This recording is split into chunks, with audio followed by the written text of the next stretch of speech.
When your concrete slab isn't perfectly flat, it can totally mess with your carpentry work, especially making your walls all wonky and out of plumb. So, here's the lowdown on handling a slab that's less than perfect.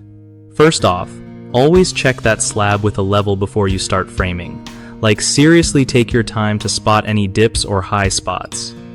If you find low spots, shimming under the bottom plate is a lifesaver. Just slip in some thin pieces of wood or composite shims to make it even. For the high spots, you can plane them down a bit if you've got the tools, or if it's a big uneven mess, a self-leveling compound can smooth things out nicely before you even lay the frame. Don't skip rechecking with your level after every adjustment. It helps catch any new problems early. Also, remember to secure your shims properly so they don't shift under pressure later on.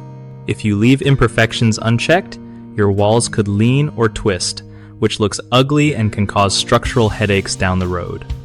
So keep patient, tweak as you go, and get that slab as close to flat as possible before you nail anything down. One of the biggest headaches when dealing with an uneven concrete slab is ignoring the problem and just hoping it won't affect your framing. Bad idea, because your walls end up crooked, and fixing that later is a nightmare. Another common mistake is not checking the slab with a level frequently during framing. Skipping this means small errors pile up into big problems.